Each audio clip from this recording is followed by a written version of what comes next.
हमारे चैनल में आप सबका स्वागत है।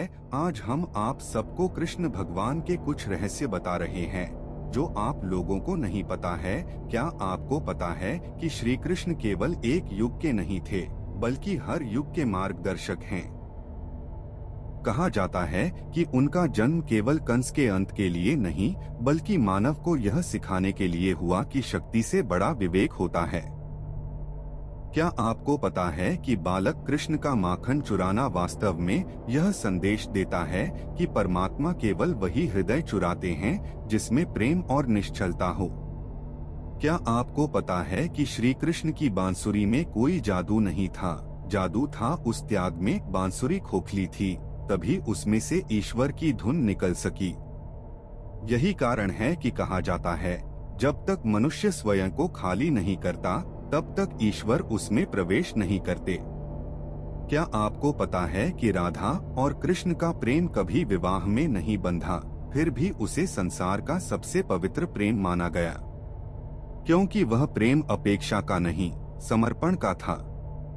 राधा जी का नाम कृष्ण से पहले इसलिए लिया जाता है क्योंकि भक्ति पहले आती है, भगवान बाद में।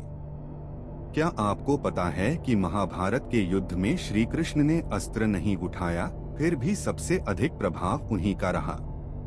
उनका मौन, उनकी मुस्कान और सही समय पर दिया गया एक वाक्य हजारों शस्त्रों से अधिक शक्तिशाली था। क्या आपको पता है कि गीता का उपदेश किसी आश्रम में नहीं बल्कि रणभूमि में दिया गया, ताकि यह सिखाया जा सके कि जीवन का सत्य शांति में नहीं, संघर्ष के बीच समझ में आता है।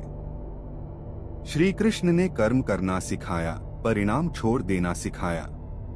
क्या आपको पता है कि द्वारका नगरी केवल वैभव का प्रतीक नहीं थी बल्कि संतुलन, विज्ञान और नीति की मिसाल थी।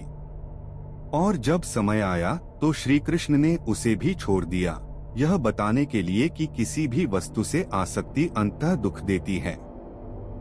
क्या आपको पता है कि श्री कृष्ण मुस्कुराते हुए भी सबसे अधिक पीड़ा सहते थे, क्योंकि वे सबका भविष्य जानते थे, फिर भी अपने कर्तव्य से पीछे नहीं हटे। यही कारण है कि वे भगवान होकर भी सबसे अधिक मानवीय लगते हैं। क्या आपको पता है कि कलियुग में श्री कृष्ण स्वयं नहीं आएंगे, लेकिन उनका नाम, उनका ज्ञान और उनकी गीता ही मनुष्य का सबसे बड़ा सहारा बनेगी।